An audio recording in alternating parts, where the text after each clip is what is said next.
So today, as we connect deeper with God's story, I'm going to read to you from Matthew, the 2nd chapter, which is the story of the wise men's journey. In the time of King Herod, after Jesus was born in Jerusalem of Judea, wise men from the east came to Jerusalem asking, "Where is the child who has been born King of the Jews? For we observed his star at its rising and have come to pay him homage." When King Herod heard this, he was frightened, and all Jerusalem with him. And calling together all the chief priests and scribes of the people, he inquired of them where the Messiah was to be born. They told him, "In Bethlehem of Judea, for so it has been written by the prophet, 'And you, Bethlehem, in the land of Judah, are by no means least among the rulers of Judah. For from you shall come a ruler who is to shepherd my people Israel.'" Then Herod secretly called for the wise men and learned from them the exact time when the star had appeared. Then he sent them to Bethlehem, saying, "Go and search diligently for the child, and when you have found him, bring me word, so that I may also go and pay him homage." When they had heard the king, they set out, and there ahead of them went the star that they had seen at its rising, until it stopped over the place where the child was. When they saw that the star had stopped, they were overwhelmed with joy. On entering the house, they saw the child with Mary, his mother, and they knelt down and paid him homage. Then, opening their treasure chests, they offered him gifts of gold, frankincense, and myrrh. And having been warned in a dream not to return to Herod, they left for their own country by another road. Here ends our reading from the gospel. Well, this story is really about a journey. It's about the journey that these wise men take to find and encounter God as God revealed God's self in the baby Jesus. And the story has an interesting ending. It talks about the wise men having to go home by a different road because the way that they had come was going to be too dangerous and really wasn't going to work for them. And a lot of times we think about journeys and faith journeys in an individual way. So it is true that each and every one of us is on a faith journey, a journey to find God in the midst of our everyday lives. But today I want us to think about journeying in a little bit different sense, in that we are living in a time when all of Christianity is really on a journey together. And that journey presents itself with lots of interesting challenges and opportunities. I was looking at our latest edition of the Lutheran magazine, and you probably can't read it from where you're sitting, but the headline title is "The Shrinking Church."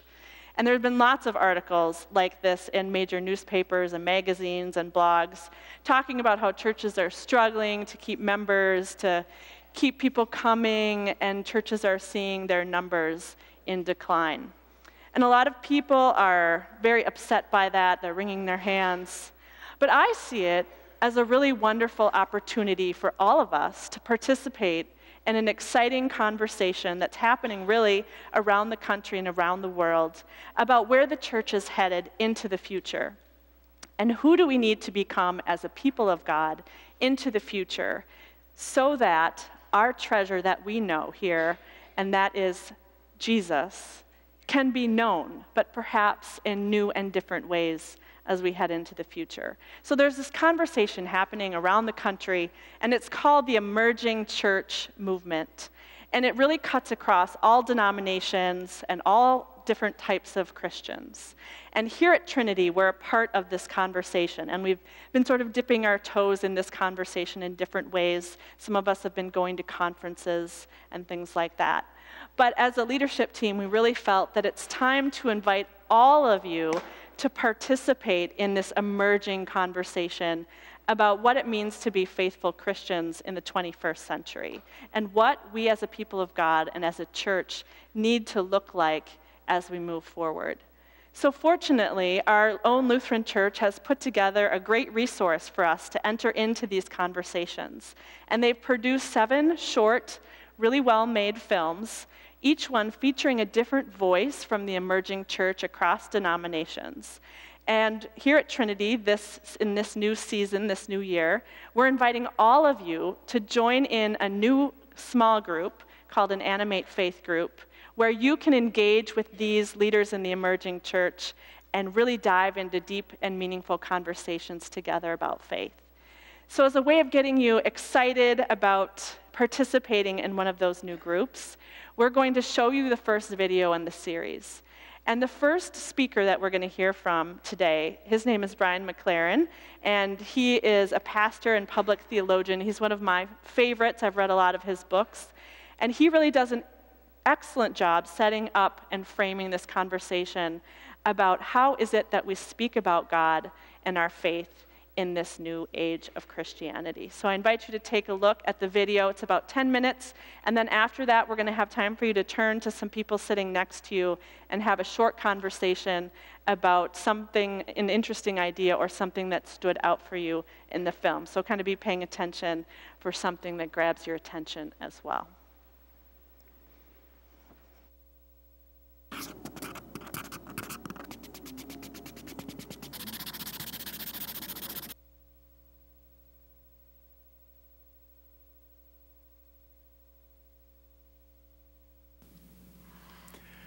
I grew up in the church, and I've been a committed Christian since I was a teenager. Not only that, but I served as a church planter and a pastor for 24 years, but in spite of all that, I have a confession to make. Sometimes when I hear people speak about God, I feel like an atheist. The God they speak of, I just don't believe in. A God who loves Christians but hates Muslims, or a God who pours luxuries on the rich but consigns the poor to poverty, or a God who cares about human souls but doesn't give a rip about conserving and protecting our beautiful, fragile planet. So if you ask me, is God real? I first have to ask which God we're talking about, and what do you mean by God? Do you mean an old man with a long white beard who's making a list and checking it twice, or a chess master moving pieces around on a divine chessboard, or a cosmic clockmaker who set the world in motion but now keeps his distance, or maybe a vague fog that descends on certain people? When we ask if God is real, we also have to ask what we mean by real.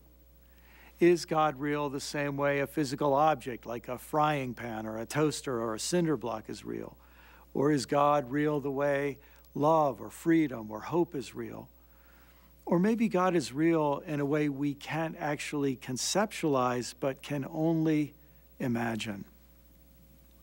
Now, I think that word imagine is central to speaking about God, because whenever we speak of God, we compare God to things we know, and those things become images for God. So we might use physical or functional images for God, imaging God as a rock or a shield or a fortress, or we might use personal and relational images for God, like a mother, father, friend, or king.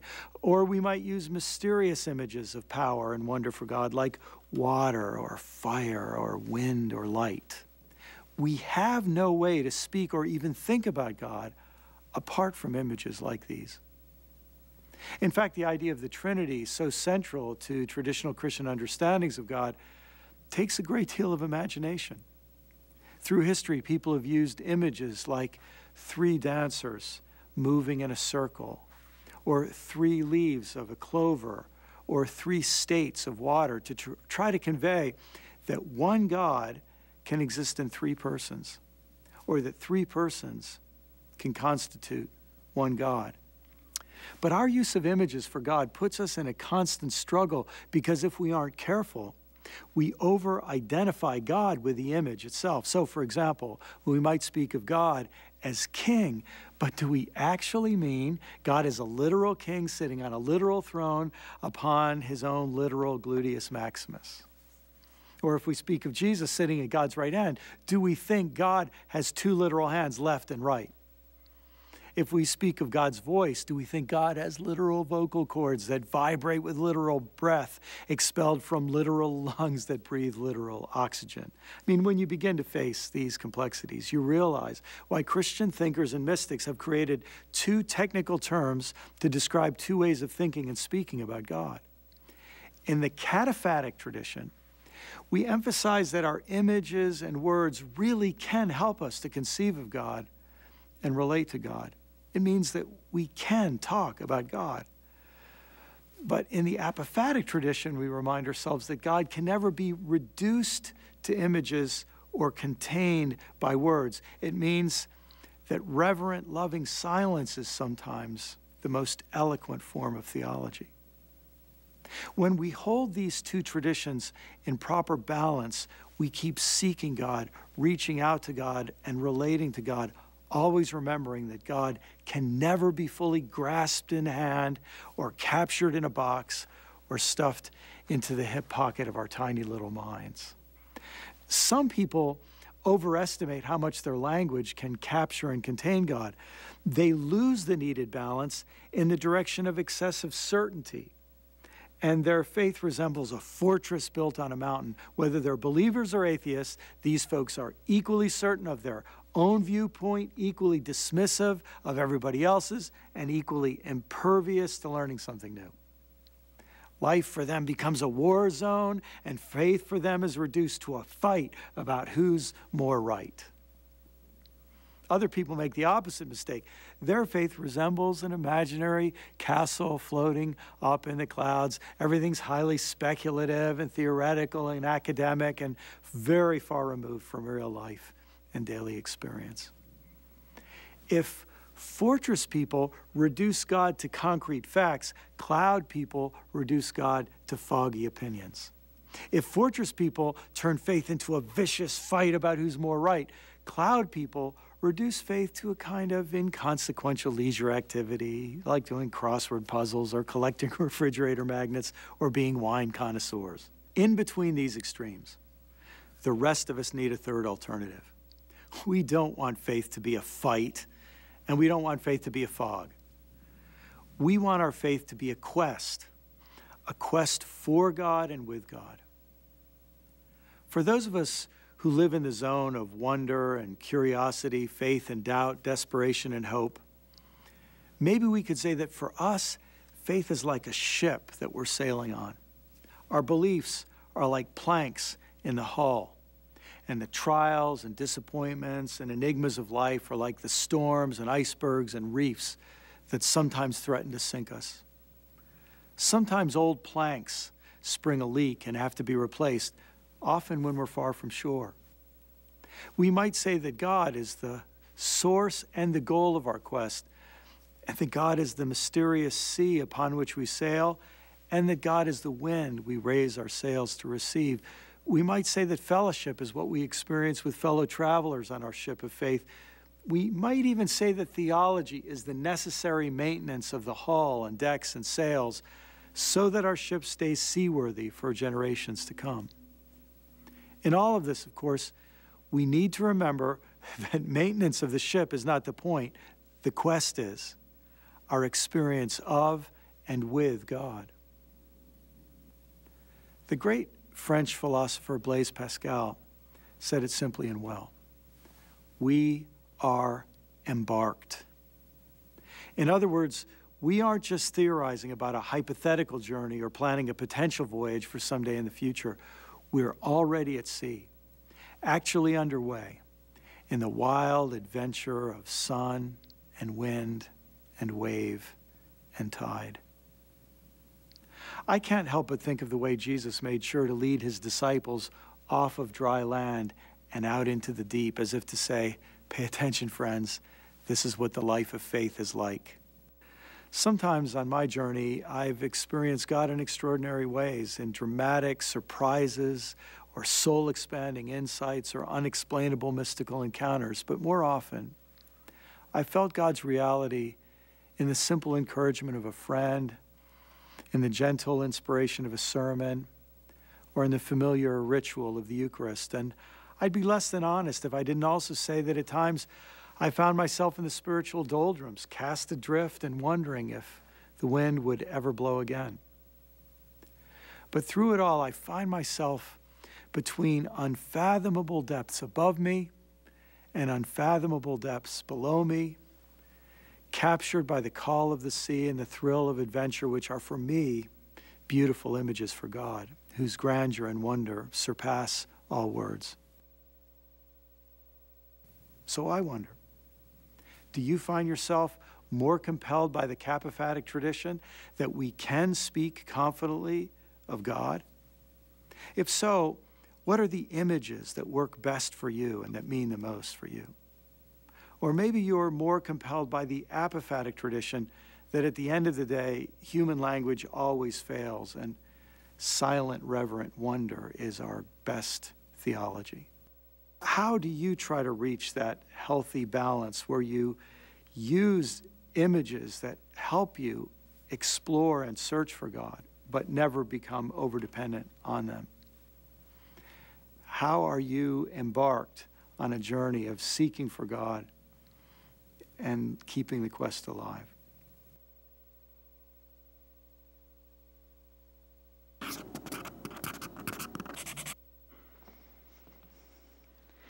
So I invite you now to turn to someone sitting near you and have a conversation about an idea or a thought there that captured your attention.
That one image of, oh yeah, well, there was a Muslim person there.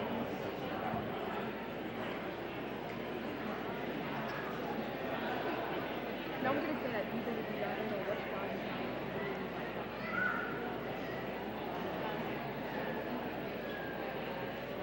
There, well, I was thinking, so you know what? Yeah, that doesn't the next question. Right, so which one?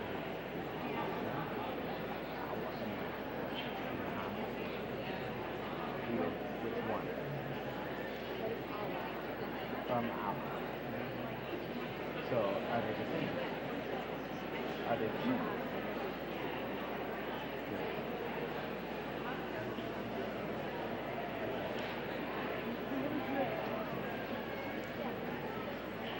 Yeah.